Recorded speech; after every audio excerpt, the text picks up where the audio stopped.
கர்த்தருக்கு ஸ்தோத்திரம். அல்லேலூயா.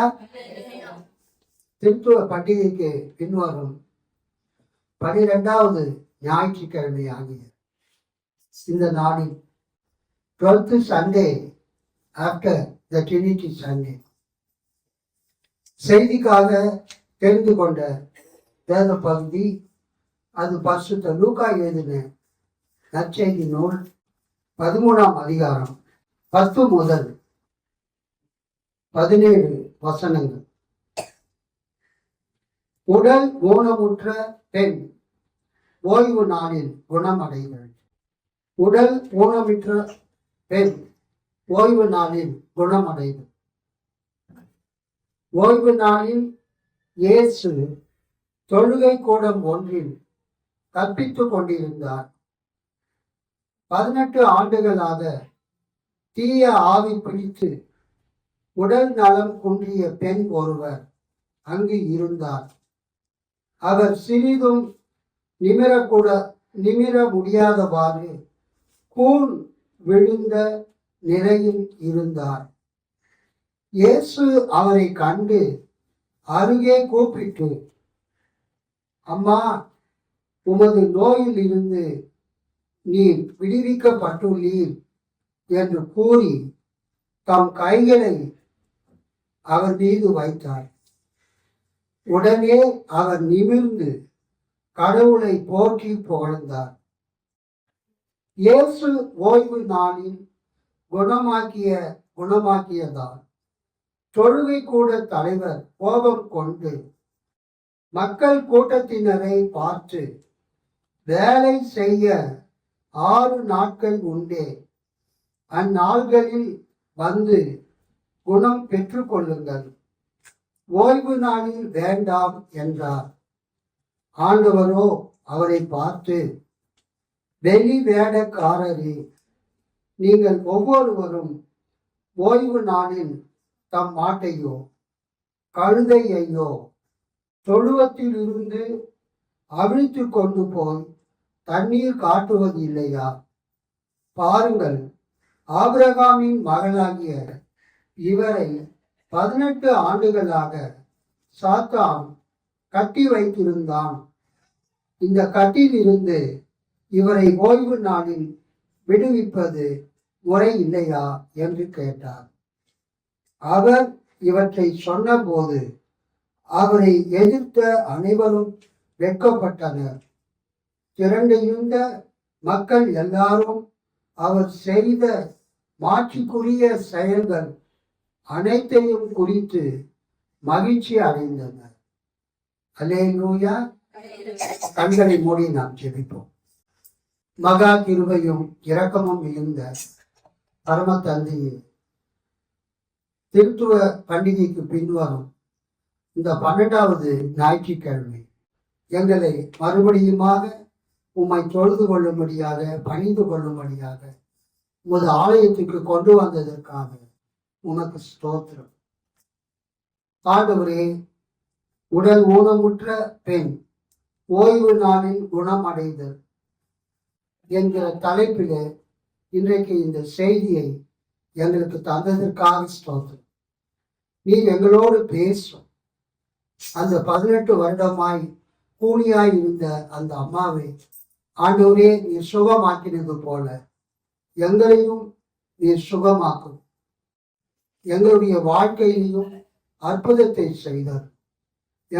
எங்களுடைய வாழ்க்கையிலே சாத்தானாலே கட்டப்பட்டு இருக்கிற காரியங்களில் இருந்தும் எங்களுக்கு விடுதலை கொடுப்பீராக. ஆண்டவரே, இன்றைக்கு சபைக்கு வந்தவர்கள், இந்த செய்தியை கேட்க போகிறவர்கள் அனைவரையும் உமது ஆவியினாலே நீர் விடுவித்து அருளும்படியாக, உமது வல்லமையினாலே விடுவிக்கும்படியாக நாங்கள் ஜெபிக்கிறோம். உமக்கே ஸ்தோத்திரம். இயேசுவின் நாமத்தில் பிதாவே, ஆமென். கர்த்தருக்கு ஸ்தோத்திரம்.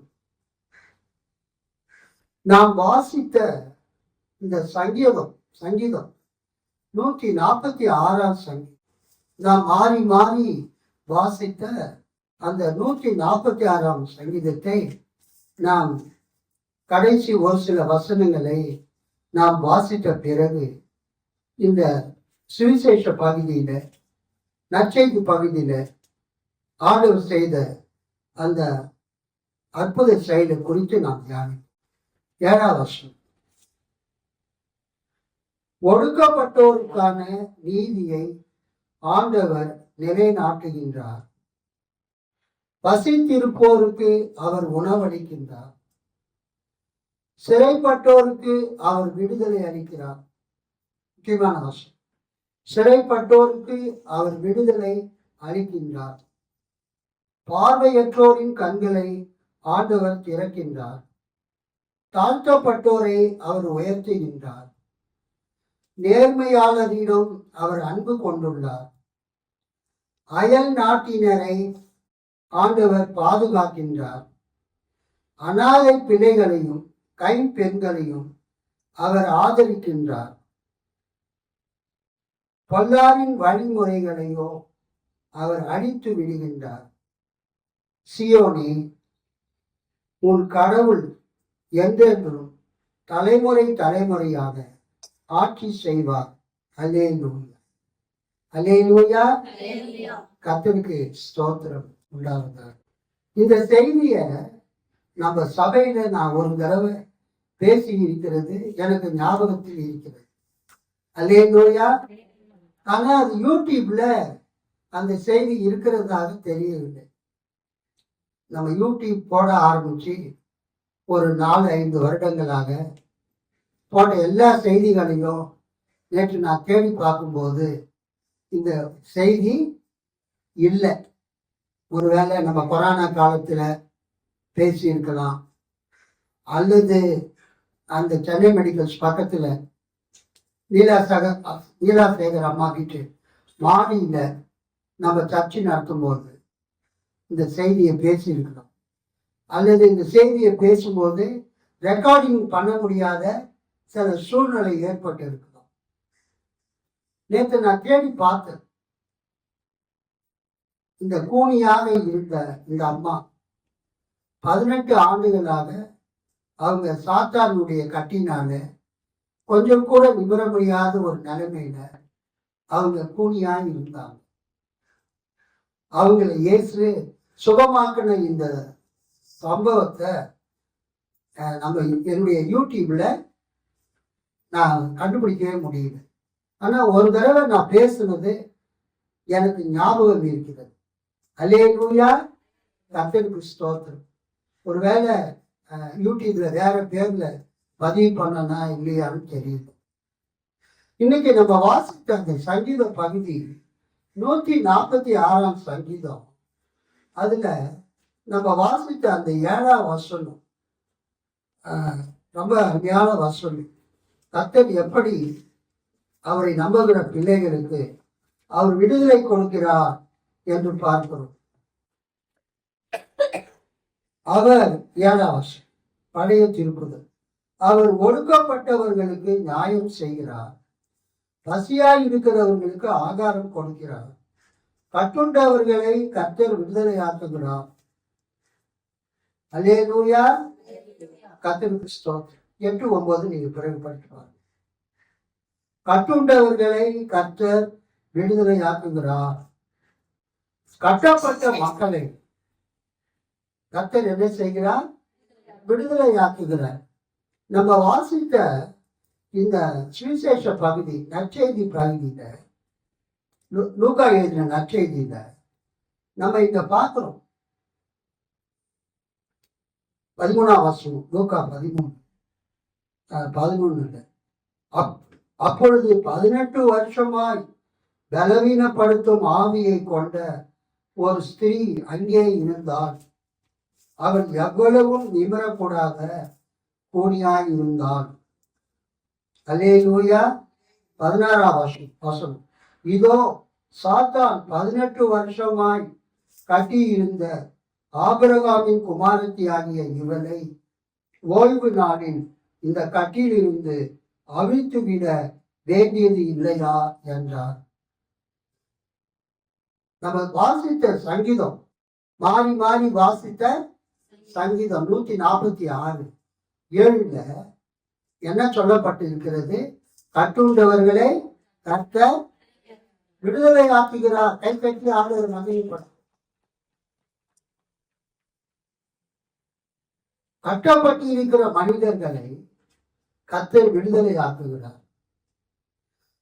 உங்களால ஒரு காரியத்தை செய்ய முடியாத நிலைமையில நீங்கள் இருப்பீர்கள் என்றால் உங்களை மறுபடியும் செய்ய வைக்கக்கூடிய ஒரு நிலைமைக்கு கர்த்தர் உங்களை கொண்டு வருகிறார்.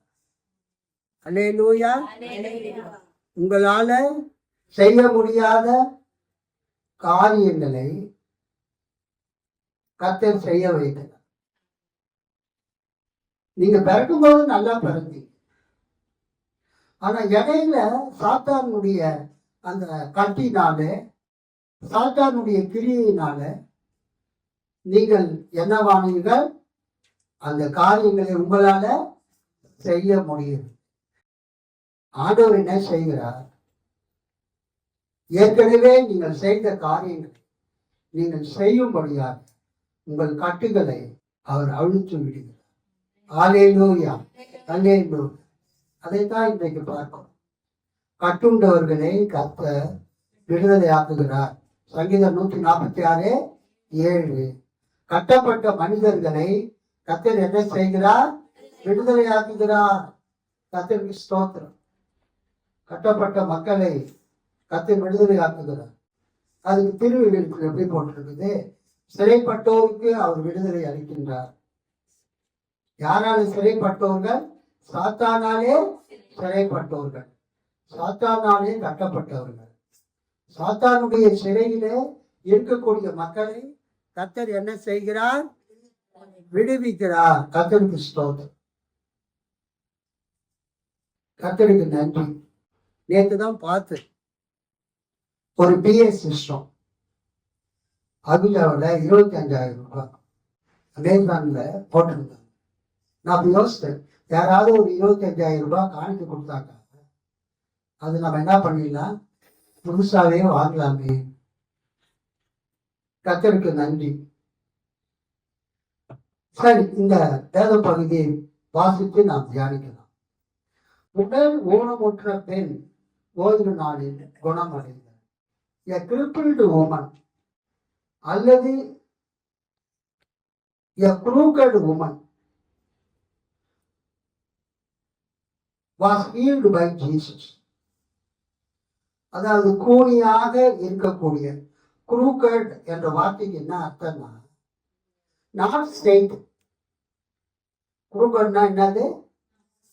நாட் ஸ்ட்ரெயிட், நேராக இல்லாம வளைந்து வளைந்து இருத்தல். ஒரு அம்மா இயேசு ஒரு ஜபாலயத்துல போய் அவர் போதகம் பண்ணி கொண்டிருக்கும் போது அங்க ஒரு அம்மாவை பார்க்கிறாரு. அந்த அம்மா எப்படிப்பட்டவங்களா இருக்கிறாங்க? ஆமா, ஒரு ஸ்திரீ அங்கே இருந்தால் அவள் எவ்வளவும் நிமிரக்கூடாத கூனியாய் இருந்தாள். இப்ப நம்ம எல்லாருமே நிமிர்ந்து பார்க்கிறோம். நம்ம எல்லாருமே பெர்பெண்டிகுலர் ஒரு ஸ்ட்ரெயிட் லைன் வரைஞ்சி அதுக்கு 90 டிகிரிஸ்ல ஒரு லைன் வரைஞ்சா என்னது? பெர்பெண்டிகுலர். நம்ம எப்படி இருக்கணும்னா ஸ்ட்ரெயிட்டா இருக்கணும். நம்ம நிக்கிற இடத்துல ஸ்ட்ரெயிட்டா நிக்கணும். ஆனா அந்த அம்மா எப்படி இருக்கிறாங்க? ஸ்ட்ரெயிட்டா நிக்காம அவங்க குனிஞ்சி இருக்கிறாங்க. அவங்க முதுகு பெண்டாகி இருக்கிறது. அவங்க முதுகு வளைஞ்சி இருக்கிறது. ரோடு நேரா போயிட்டு இருக்குது, ஸ்ட்ரெயிட் லைன். அந்த ரோடு அப்படியே யூட்டர்ன் அடிச்சதுன்னு வச்சுக்கோங்க. அங்க ஒரு கர்வு வருது. அங்க என்ன வருது? ஒரு கர்வு, ஒரு வளைவு வருது. அது மாதிரி அந்த அம்மா எப்பொழுதும் நேராக இருக்கக்கூடியவங்க. அவங்களுக்கு ஒரு அசுத்தாவி பிடிச்சு. அந்த அசுத்தாவி என்ன? கருணாவசனம். அப்பொழுது 18 வருஷமாய் பலவீனப்படுத்தும் ஆவியை கொண்ட ஒரு ஸ்திரீ அங்கே இருந்தாள். அவள் எவ்வளவும் நிமிரக்கூடாத கூனியாய் இருந்தாள். நீங்க தான் வந்து சர்ச்சில் உட்கார்ந்துட்டு இருக்கிற மாதிரி இயேசுவின் காலத்துல ஒரு ஒரு ஊருக்கு அவர் போகிறார். அந்த ஊர்ல ஒரு ஜெப ஆலயம் இருந்தது. அல்லேலூயா. அந்த ஊர்ல என்ன இருந்தது? ஒரு ஜெப ஆலயம், சினகாக். ஒவ்வொரு ஊர்லயும் யூதர்களுக்கு ஒரு ஜெப ஆலயம் இருக்கும். ஜெப ஆலயம், சினகாக், பிரிங்கிங் டுகெதர், எல்லாரையும் ஒன்றாக கொண்டு வந்து சேர்த்தல், கடவுளை வணங்குவதற்காக, கடவுளுடைய வசனத்தை தியானிப்பதற்காக. A house of meeting, a meeting place. ஒரு வீட்டுல அந்த பகுதியில் இருக்கிற மக்கள் எல்லாம் ஒன்று கூடி ஆராதிக்கிற ஒரு இடம். அல்லேலூயா.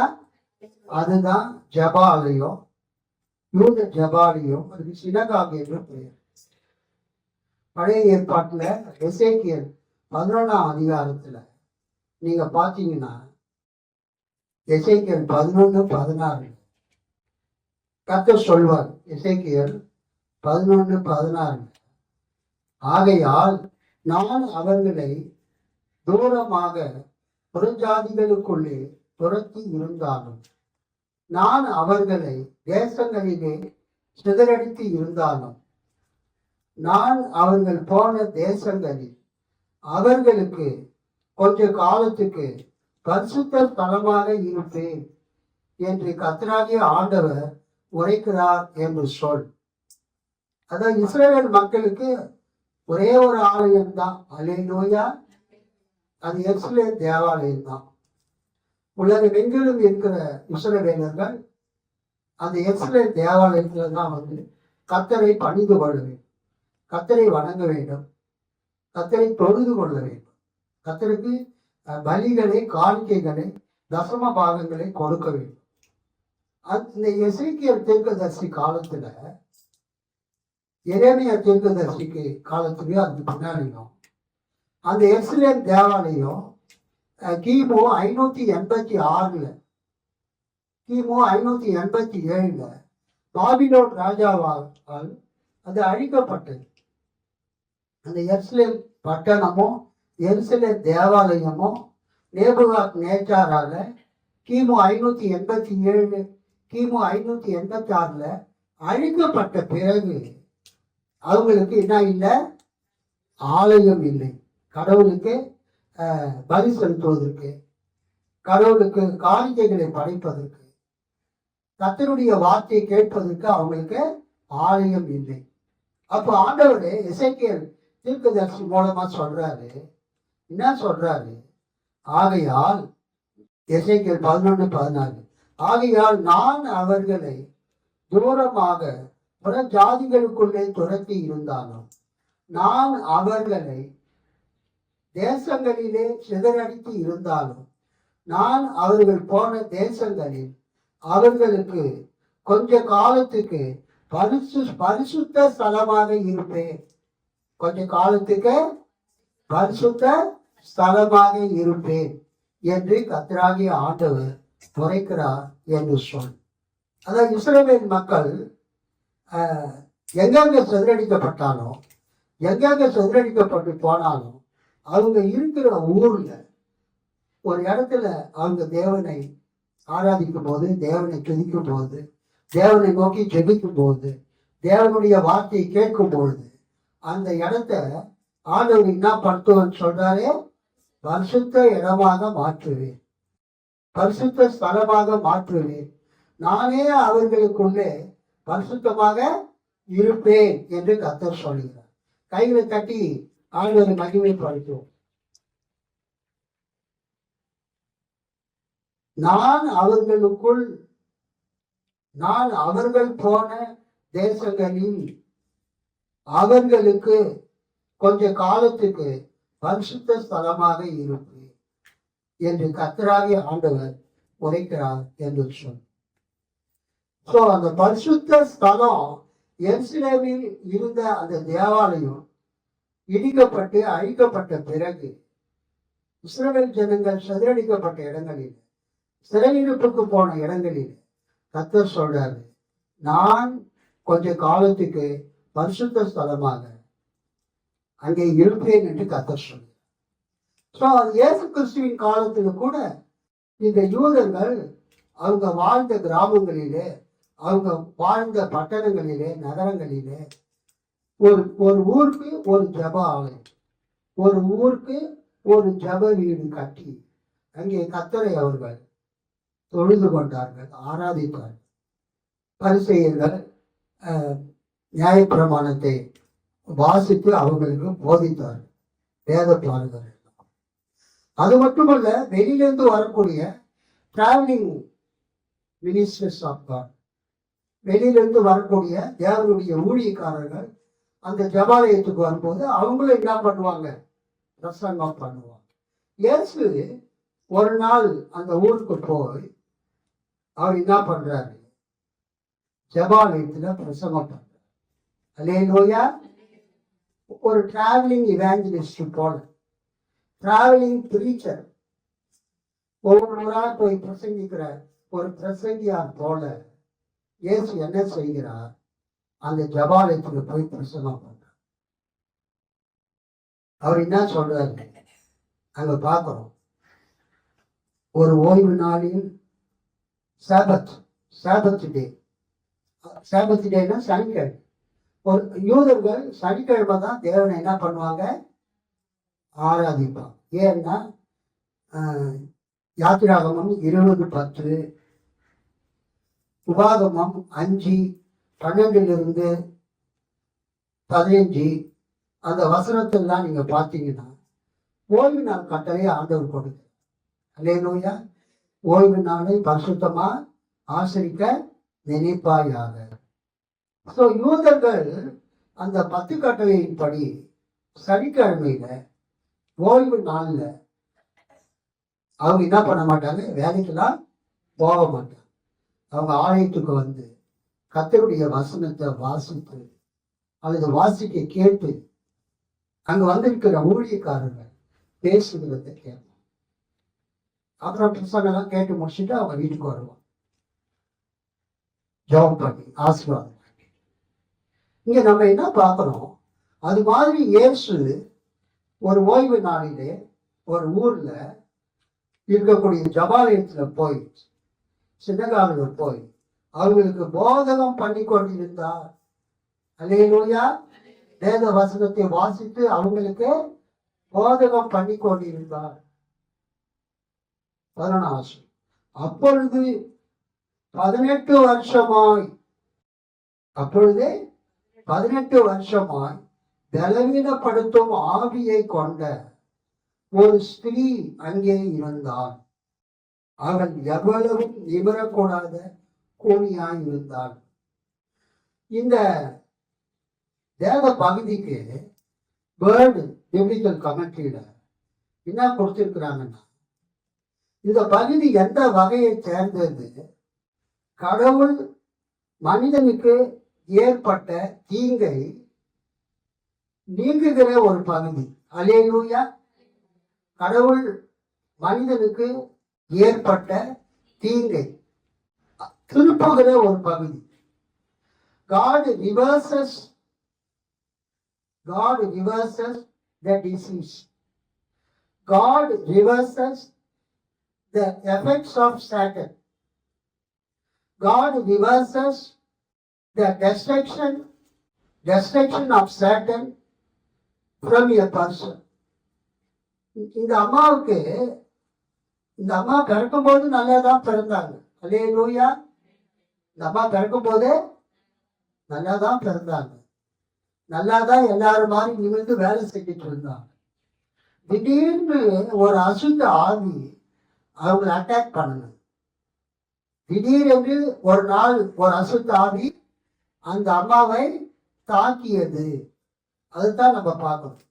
அப்பொழுது 18 வருஷமாய் பலவீனப்படுத்தும் ஆவியை கொண்ட ஒரு ஸ்திரீ அங்கே இருந்தாள். அந்த அம்மா பிறக்கும் போது நல்லாதான் பிறந்தாங்க, அவங்க வளரும் போது நல்லாதான் வளர்ந்தாங்க. ஒருவேளை கல்யாணம் கூட அவங்களுக்கு ஆகியிருக்கலாம் அல்லது ஆகாமலும் இருக்கலாம். ஆனா திடீர்னு ஒரு நாள் ஒரு சாத்தான் ஒரு பிசாசு, ஒரு சாத்தானுடைய கிரியை வந்து அவங்கள தாக்கினது. புரியுதுங்களா? அப்ப சாத்தான் அந்த அம்மாவை தாக்குனதுனால என்ன நடந்தது? நிமிர்ந்து நடந்த அந்த அம்மா குனிந்து நடக்க ஆரம்பித்து விட்டார். எல்லாரும் மாதிரி நிமிர்ந்து நடந்தவங்க அவங்க என்ன ஆயிட்டாங்க? குனிந்து நடக்க ஆரம்பித்து விட்டாங்க. எப்படி ஒரு இரும்பு ஸ்ட்ரைட்டா இருக்குமோ அதை திடீர்னு வளைச்சிட்டா என்ன ஆகும்? வளைஞ்சு. நீங்க யோசிச்சு பாருங்க. நான் இப்ப நிக்கிறதுனாலதான் உங்களை டைரக்டா பார்த்தேன். திடீர்னு என்னுடைய முதுகு பெண்ட் ஆயிடுச்சுன்னு வச்சுக்கணும், நான் உங்களை பார்க்க முடியுமா? ஏன்? என் முதுகு வந்து வளைந்து விட்டது. நான் யாரையுமே என்ன பண்ண முடியாது, நிமிர்ந்து பார்க்க முடியாது. யாருக்கிட்டையும் நிமிர்ந்து பேச முடியுமா? நீங்க நிக்கிறீங்க, மற்றவங்கள டைரக்டா பார்த்து பேசுறீங்க.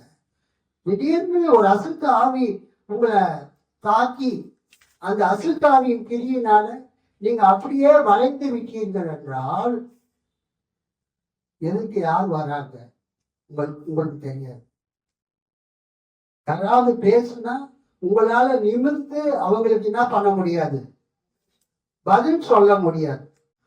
ஒரு பயங்கரமான ஒரு அடிமைத்தனம், சாத்தானுடைய கட்டு.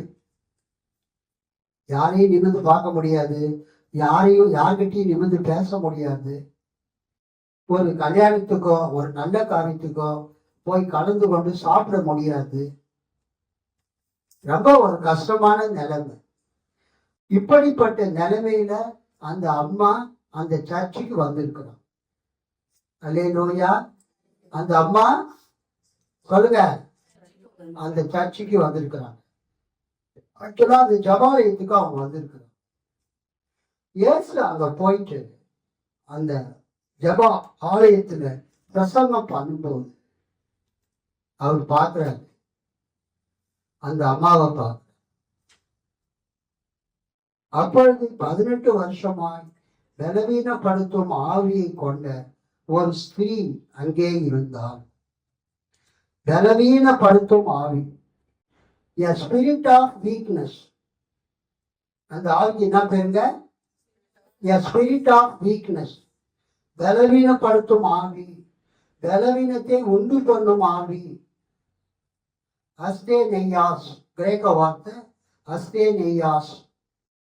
அஸ்தே நெய்யாஸ் என்றால் பலவீனப்படுத்தும் ஆவி. அந்த அம்மாவை தாக்கி நிமிர்ந்து நின்ற அந்த அம்மாவை அப்படியே குனிந்து நடக்க வைத்து விட்டது. அந்த அம்மாவால் நிமிரவே முடியாது. வசனம் சொல்லுது, அவள் எவ்வளவும் நிமிரக்கூடாத கூனியாய் இருந்தாள். அப்படியே ஒரு யூ வடிவத்துல நேராக இருந்த அந்த அம்மா இப்ப எப்படி ஆயிட்டாங்க? தலைகீழ் வடிவத்துல ஒரு யூ பெண்டு மாதிரி அவங்க மாறிவிட்டார். தலைகீழ் யூ வடிவம். கர்த்தருக்கு ஸ்தோத்திரம். தலைகீழ் யூ வடிவத்துல அவங்க மாறிவிட்டார்கள்.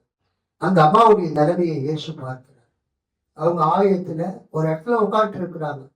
ஒரு வேலை ஆலயத்துல ஒரு வாரமா கூட அவங்க உட்கார்ந்து இருந்திருக்கலாம். இயேசு அவனை கண்டு தம்மிடத்தில் அழைத்து, ஸ்திரீயே, உன் பலவீனத்தினின்று விடுதலையாக்கப்பட்டாய் என்று சொல்லி கைத்தட்டி ஆண்டவரை மகிமைப்படுத்து.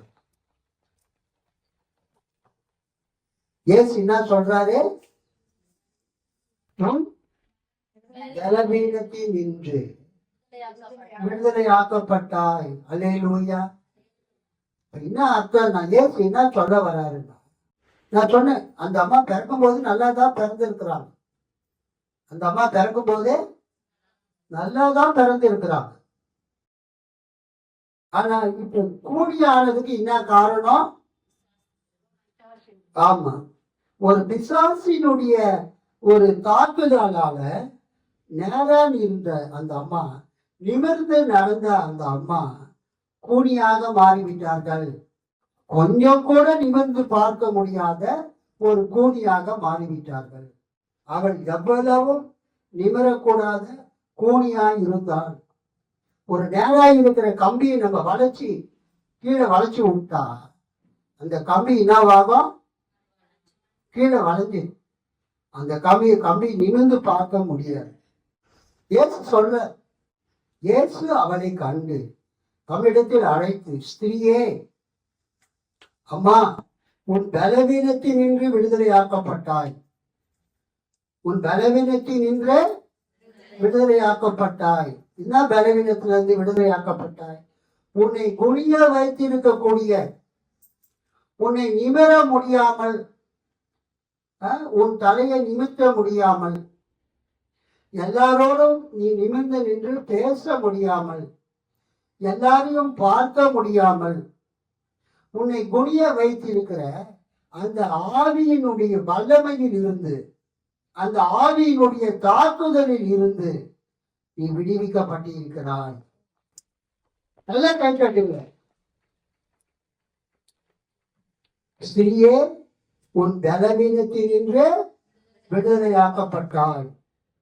உன்னை இதுவரைக்கும் ஒரு பலவீனப்படுத்துகிற ஆவி உன்னை பிடித்து இருந்தது. அந்த பலவீனப்படுத்தக்கூடிய ஆவி உன்னை பிடித்து இருந்ததினால நீ நன்றாக நிமிர்ந்து, ஏற்கனவே நன்றாக நிமிர்ந்து நடந்தாய். இப்பொழுது அந்த ஆவி தாக்கின பிறகு நீ குனிந்து நடக்க ஆரம்பித்து விட்டாய். அந்த ஆவிய நான் உன்னை விட்டு ஓட்ட போறேன். அல்லேலூயா. அந்த ஆவிய உன்னை விட்டு நானே ஓட்ட போறேன், துரத்த போறேன். அந்த ஆவி உன்னை விட்டு ஓடிவிட்டால், அந்த ஆவி உன்னை விட்டு துரத்தப்பட்டால் நீ பழைய நிலைமைக்கு வந்து விடுவாய். You will return to the former state. ஏற்கனவே நீ எப்படி இருந்தாயோ அதே நிலைமைக்கு நீ வந்து விடுவாய். ரிவர்சல். ஏற்கனவே நீ நல்லா இருந்த, ஏற்கனவே நீ நல்லா இருந்த, இந்த 18 வருஷமாய் இந்த அசுத்தாவி உன்னை தாக்குனதிலிருந்து, இந்த அசுத்தாவி உன்னை பிடித்ததிலிருந்து நீ குனிந்து நடக்கிறாய். இயேசுவாகி நான் உனக்கு இன்றைக்கு இந்த குனிந்து இருக்கிற உனக்கு நான் விடுதலை கொடுக்க போகிறேன். அல்லேலூயா. அந்த ஆவியை துரத்த போகிறேன். இன்றைக்கு நீ விடுதலை பெற்றுக்கொள்ள போகிறார். அல்லேலூயா, அல்லேலூயா, அல்லேலூயா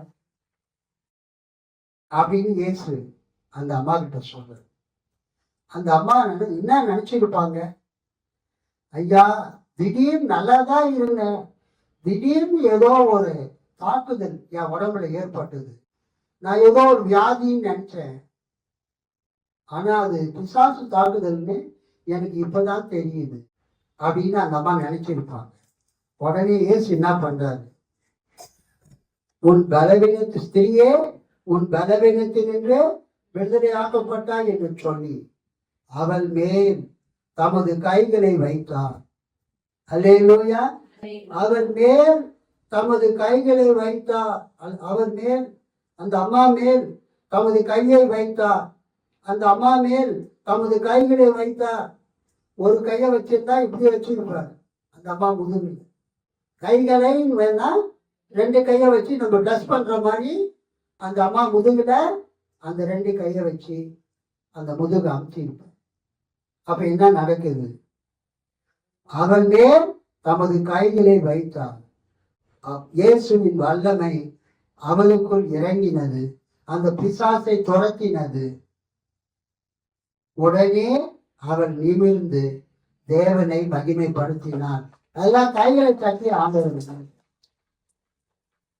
இயேசு பிசாசை துரத்துறதுக்காக அந்த அம்மா மேல கை வை. இயேசு சொன்னாவே போதும், பிசாசு ஓடி. அல்லேலூயா. எந்த இடத்துலயும் இயேசு கை வச்சு அவர் பிசாசை துரத்துது. commanding. Jesus commanded the spirit. Jesus commanded the evil spirit. Exorcism, casting out the demons, expelling the evil spirits. எப்பொழுதுமே இயேசு வாயின் வார்த்தையால செய்தார். அவர் வார்த்தையால தான் பிசாசு துரத்தினார். அல்லேலூயா.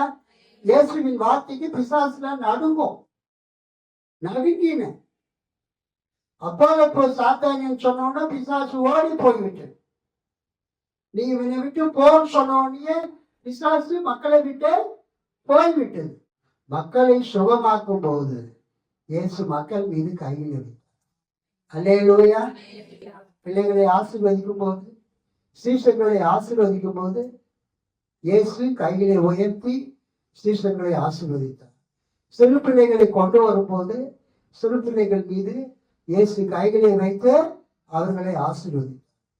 அதே நேரத்தில் இயேசு வியாதியஸ்தர்கள் மீது அவர் கைகளை வைத்து வியாதியஸ்தர்களை சுகமாக்கினார்.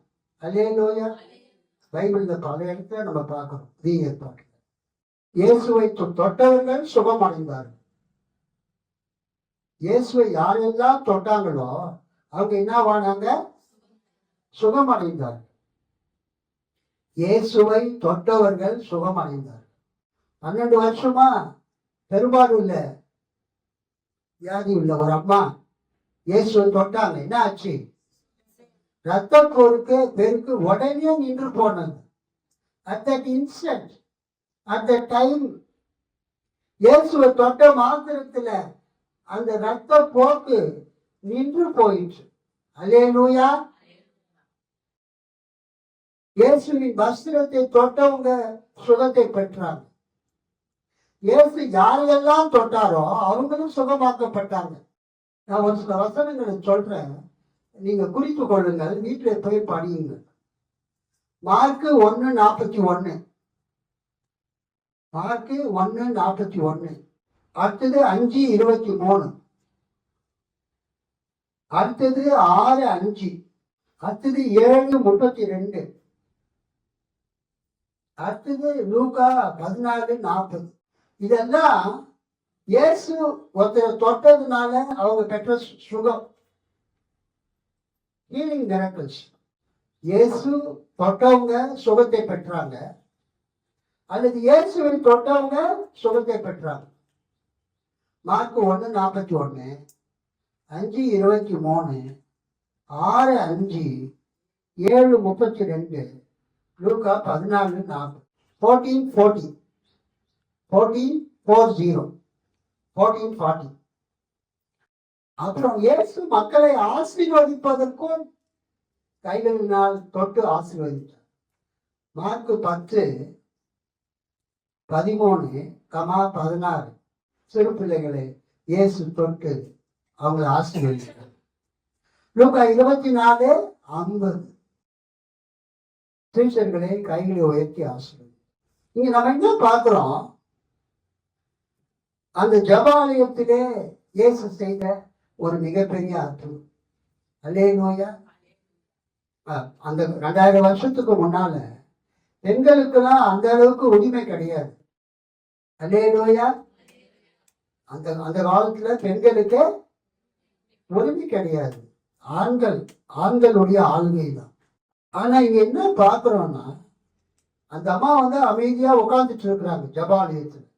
அவங்களாவே இயேசு கிட்ட வரல. அவங்க கொஞ்சம் கூட நிமிர முடியாத ஒரு கூனியாக அவங்க இருக்கிறாங்க. கொஞ்சம் கூட நிமிர முடியாத கூனியாக இருக்கிறாங்க. அவங்க இயேசு கிட்ட அவங்க என்னை சுகமாக்கும்னு சொல்லவே. அவங்க நிலைமைய இயேசு பார்த்து, இயேசுவே அந்த அம்மாவை வரவழைத்து அந்த அம்மாவுக்கு அற்புத சுகத்தை கொடுக்கிறார். அல்லேலூயா. கவனிங்க, இயேசு அவளை கண்டு தமிழத்தில் அழைத்து, ஜீசஸ் கால்டு ஹர். அந்த ஜபாலயத்தில் எத்தனை பேர் இருந்தாங்கன்னு நமக்கு தெரியாது. 50 பேரோ 100 பேரோ எவ்வளவு பேருன்னு நமக்கு தெரியாது. ஆனா இயேசு அந்த அம்மாவை பார்த்து முன்னால கூப்பிட்டு, எப்பயுமே பிரசங்கம் பண்றவங்க எங்க இருப்பாங்க? முன்னால. சோ அந்த பின்னால இருக்கிற அந்த அம்மாவை முன்னால வரவழைச்சு அந்த அம்மாவை பார்த்து, உன் பலவீனத்தில் நின்று இன்றைக்கு விடுதலை ஆக்கப்பட்டாய் என்று சொல்லி அவன் மேல் தமது கைகளை வைத்தார். உடனே அவர் நிமிர்ந்து தேவனை மகிமைப்படுத்தினார். இயேசு தமது கைகளை அவர் மீது வைத்த உடனே அவர் சுகமானார். அல்லேலூயா. இயேசு தமது கைகளை அவள் மீது வைத்த உடனே அவள் சுகமானாள். இயேசுவின் வல்லமை புறப்பட்டு சென்றது, அவளை சுகமாக்கினார். இன்றைக்கு ஆண்டவர் உங்கள் நடுவில் இருக்கிறார். அல்லேலூயா. இன்னைக்கு ஆண்டவர் நம் நடுவில் இருக்கிறார். நம்மை அவர் பார்த்து கொண்டு இருக்கிறார். நம்முடைய பலவீனங்களை அவர் பார்க்கிறார். நம்முடைய பிரச்சனைகளை அவர் பார்க்கிறார். சாத்தான் நம்மளை கட்டி வைத்திருக்கிற அந்த சாத்தானுடைய கட்டுகளை இயேசு பார்க்கிறார். அல்லேலூயா. இன்றைக்கு அன்றைக்கு செய்த அற்புதத்தை இன்றைக்கும் இயேசு செய்ய வல்லவராயும். அந்த அம்மா எத்தனை வருஷமா சாத்தானால் கட்டப்பட்டிருந்தாங்க? 18 வருஷமா. ஒரு ஜபாலிய தலைவன் அங்க இருக்கிறான். அந்த ஜபாலிய தலைவன் சொல்றான், இந்த சுகமாக்குற வேலையெல்லாம் இன்னைக்கு வச்சுக்காதீங்க, 6 நாள் வேலை செய்ததுக்கு கடவுள் கொடுத்திருக்காரு. அது மாதிரி இயேசு ஒரு சுகமாக்குறவராக இங்க வந்திருக்கிறாரு. சுகமாக்குற வேலையை செய்யறாரு. யாருக்காவது சுகம் வேணும்னா இந்த ஆராதனை நாளை தவிர மற்ற நாட்களில வந்து இயேசுவிடத்தில் சுகத்தை பெற்றுக்கொள்ளுங்கள் அப்படின்னு அவர் சொல்றாரு.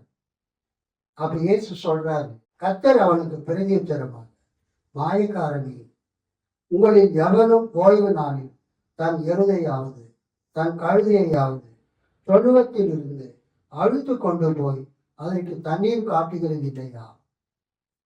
நம்ம எல்லார் வீட்லயும் என்ன இருக்குது? எருது இருக்குது, கழுதை இருக்குது. அந்த காலத்துல பாலஸ்தீனாவில் இருக்கிறவங்க எல்லாருமே எருதையும் கழுதையும் வீட்டுல வச்சிருப்பாங்க. அவர் சொல்றாரு, ஓய்வு நாள் என்றதுக்காக நீங்க உங்க எருதுக்கும் கழுதிக்கும் தண்ணி கட்டாம இருப்பீங்களா? கிணத்துல போய் தண்ணீர் காட்டுவீங்க இல்ல? அது மாதிரி இந்த அம்மா வந்து எத்தனை வருஷமா? 18 வருஷம். இதோ சாத்தான் 18 வருஷமாய் கட்டி இருந்த ஆபிரகாமின் குமாரத்தி ஆகிய இவளை ஓய்வு நாளில் இந்த கட்டிலிருந்து அழித்து விட வேண்டியது இல்லையா என்றார். உங்க வீட்டுல இருக்கக்கூடிய அந்த எருதையும் உங்க வீட்டுல இருக்கிற கழுதையையும், கட்டப்பட்ட எருது கட்டப்பட்ட கழுதியை நீங்கள் அழித்து கொண்டு வந்து அதுக்கு நீங்க தண்ணீர் காட்டுறீங்கல்ல, அந்த கழுதிக்கும் அந்த எருதுக்கும் தாகத்தை தணிக்கிறீங்கல்ல, அதுக்கு ரிலீஃப் கொடுக்குறீங்கல்ல, அது மாதிரி 18 வருஷமாய் சாத்தானாலே கட்டப்பட்டு இருந்த 18 வருஷமாய் சாத்தானாலே கட்டப்பட்டு இருந்த இந்த அம்மாவை சாத்தான் காட்டில இருந்து நான் விடுவிக்க தேவையில்லையா? கை கட்டி ஆடர் மகிழ்படுத்தல.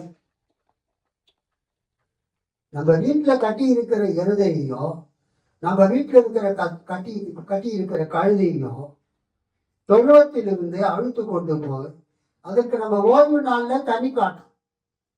அதுக்கு நம்ம ஓய்வு நாள்ல சொல்லுங்க, ஓய்வு நாள்ல தண்ணி காட்டும். அதுக்கு ஒரு ரிலீஃப் கொடுக்கும், அதுக்கு ஒரு விடுதலை கொடுக்கும், அதுக்கு தாகத்தை தணிக்கணும். இந்த நாள்ல கர்த்தருக்கு ஸ்தோத்திரம், இந்த அம்மாவை சாத்தான் 18 வருஷமா கட்டி இருந்தான். இந்த அம்மா 18 வருஷமா கட்டி இருந்தான். இவளை ஓய்வு நாளில் இந்த கட்டியிலிருந்து அழித்து விட வேண்டியது இல்லையா? ஏசு அந்த அம்மாவுக்கு ஒரு பேர் கொடுக்குற. அந்த கூனியா இருந்த அம்மா யாரு? அந்த அம்மாவுக்கு பேர் கொடுக்கப்படல வேத பகுதியில.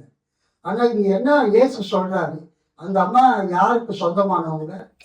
ஆபிரகாமின் குமாரத்தி. அல்லேலூயா. அவங்க யாரு? ஆபிரகாமின் குமாரத்தி.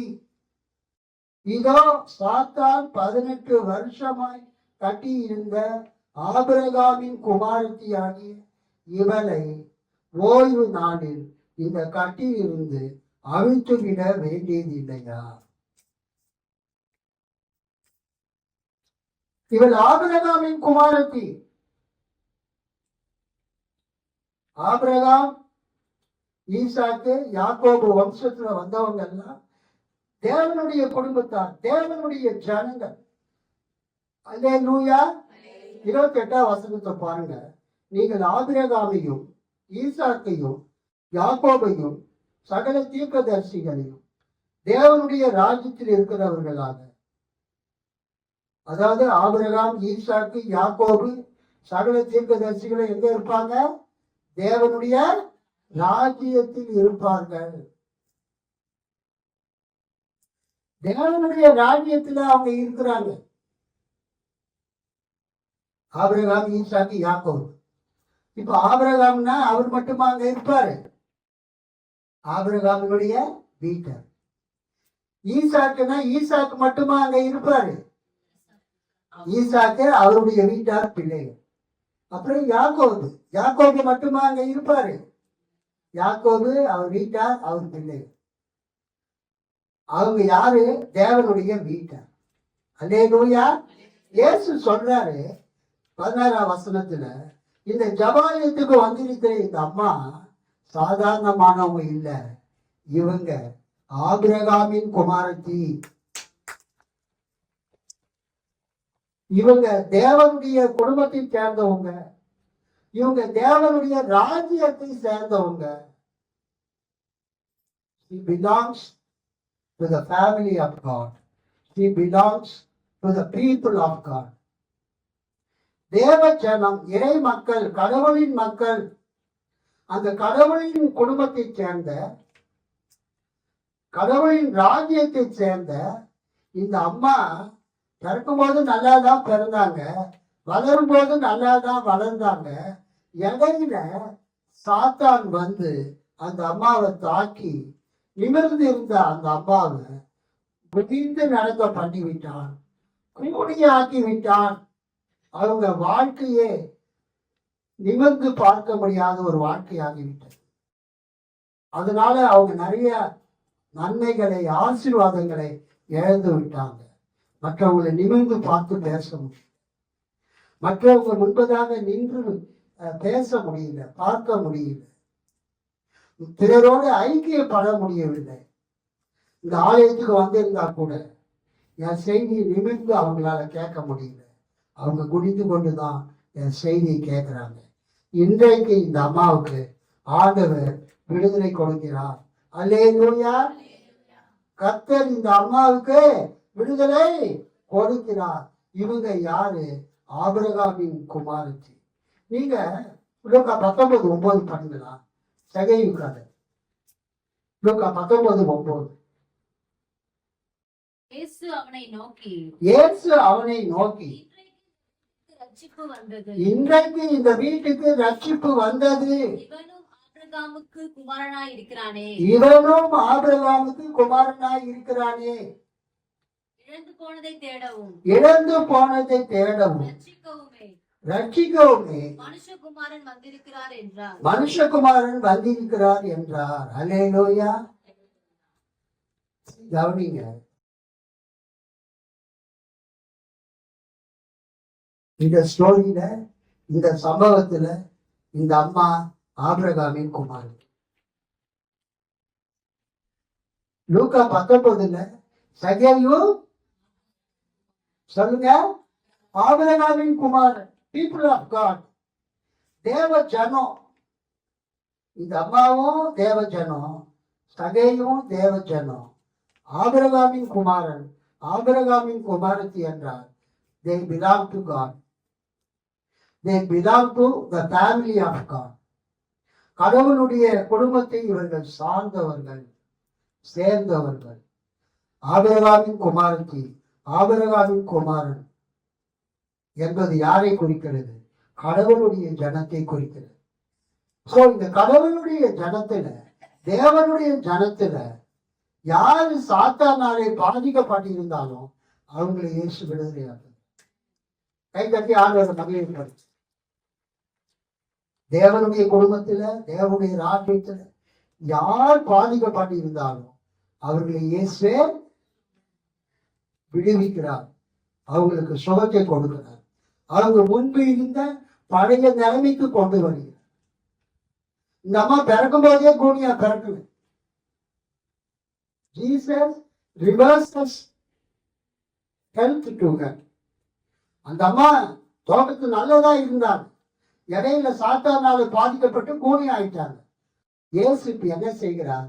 தமது வல்லமையினால முடிந்திருந்த அந்த அம்மாவை நிபுணம் செய்கிறார். அல்லேலூயா. அந்த முடிந்திருந்த அந்த அம்மாவை இயேசு ஸ்ட்ரைட்டாக நிபுணம் செய்கிறார். வளைந்திருந்த அந்த முதுகை இயேசு தமது வல்லமையினால, தொடுகையினால, சுகமளிக்கிற வல்லமையினால அந்த அம்மாவை தொட்டு நிமிர்ந்து நடக்க செய்தார். அல்லேலூயா. அது என்ன ஆச்சுன்னு பாருங்க. 17. அவர் அப்படி சொன்ன போது அவரை விரோதித்திருந்த அனைவரும் வெட்கப்பட்டார். இதோ சாத்தான் 18 வருஷமாய் கட்டியிருந்த ஆபிரகாமின் குமாரத்தியாக இவனை ஓய்வு நாளில் இந்த கட்டியிலிருந்து அவிழ்த்து விட வேண்டியது இல்லையா என்றார். கட்டப்பட்டவங்களை அவிழ்த்து விட வேண்டும் என்று கர்த்தர் சொல்றார். கட்டப்பட்ட எல்லாரும் அவிழ்த்து விடப்பட வேண்டும். அதான் ஃபாதர் பெர்க்மன்ஸ் பாடுறாரு, கட்டப்பட்ட மனிதர் எல்லாம் கட்டவிழ்க்கப்பட வேண்டும். சாத்தானாலே கட்டப்பட்டிருந்த 18 வருஷமாய் கட்டப்பட்டிருந்த, பிறக்கும் போதே நல்லா பிறந்து அவங்க வாழும்போது நல்லா வாழ்ந்து கொண்டிருந்த அந்த அம்மாவை சாத்தான் அட்டாக் பண்ணி, சாத்தான் தாக்கி தன்னுடைய நேராக பார்க்கிற தன்மையை இழந்து அவங்கள குனிய வைத்து வாழ்க்கையில சந்தோஷங்களை, இன்பங்களை அவங்க எல்லாவற்றையும் அனுபவிக்க முடியாமல் செய்து வாழ்க்கை முழுவதும் வேதனையிலும், கண்ணீரிலும், துக்கத்திலும் வாழ செய்து கொண்டிருந்த அந்த சாத்தானுடைய கட்டில் இருந்து bondage to Satan's control. சாத்தானுடைய கட்டில் இருந்த அந்த அம்மாவை இயேசு தமது வல்லமையினால விடுதலை ஆக்கினார். அல்லேலூயா. அவங்களுடைய அந்த கூலியான நிலைமையை அவர் திரும்ப செய்து ஸ்ட்ரைட் ஆக்கினார். Jesus reversed health to her. Jesus returned health to her. அந்த அம்மாவுக்கு பழைய நிலைமையை கொடுத்தார். இந்த பகுதிக்கு பேரு ரிவர்சல் பிரஸ்டேஜ். ரிவர்சல் பிரஸ்டேஜ்னா என்ன? அந்த அம்மா ஏற்கனவே இந்த நல்ல நிலைமைக்கு இயேசு அந்த அம்மாவை திரும்ப கொண்டு வர செய்தார். கைத்தட்டி ஆண்டவர் மகிமை பார்த்தோம். ஒருவேளை நீங்க ஏற்கனவே நல்லா இருந்து இப்ப சில ஆசீர்வாதங்கள் இழந்து போயிருந்தார், அதை திரும்ப உங்களுக்கு கொடுக்க இயேசு வல்லவராய். இங்க நம்ம பார்க்கிறோம் 17ஆம் வசனத்தை. அவரை விரோதித்திருந்த அனைவரும் வெட்கப்பட்டார்கள். ஜனங்கள் எல்லோரும் அவரால் செய்யப்பட்ட சகல மகிமையான செய்கைகளை குறித்தும் சந்தோஷப்பட்டார்கள். ஜனங்கள் எல்லாரும் அவரால் செய்யப்பட்ட சகல மகிமையான செய்கைகளை குறித்தும் சந்தோஷப்பட்டார்கள். அல்லேலூயா சொல்லாமா? திரண்டிருந்த மக்கள் எல்லாரும் அவர் செய்த மாட்சிக்குரிய செயல்கள், அவர் செய்த சகல மகிமையான செய்கைகள், அவர் செய்த சகல மகிமையான செய்கைகள், இங்கு அவர் செய்த மாட்சிக்குரிய செயல்கள், இயேசு செய்த மாட்சிக்குரிய செய்கைகள், மகிமையான செய்கைகள், glorious actions. இந்த மகிமையான செய்கைகள் என்ற வார்த்தை எங்க வருதுன்னா, கர்த்தருக்கு ஸ்தோத்திரம். யாத்திராகமம் 34:10. யாத்திராகமம் 34:10. அதற்கு அவர், நான் ஒரு உடன்படிக்கை பண்ணுகிறேன். ம். பூமி எங்கும் எந்த ஜாதிகளிடத்திலும் செய்யப்படாத அதிசயங்களை உன் ஜனங்கள் எல்லோருக்கும் முன்பாகவும் செய்வேன். உன்னோடு கூட இருக்கிற ஜனங்கள் எல்லாரும் கர்த்தருடைய செய்கையை காண்பார்கள். உன்னோடே கூட இருந்து நான் செய்யும் காரியம் பயங்கரமாயிருக்கும். ஆமா, உன்னோடு கூட இருக்கிற ஜனங்கள் எல்லாரும் கர்த்தருடைய செய்கையை காண்பார்கள்.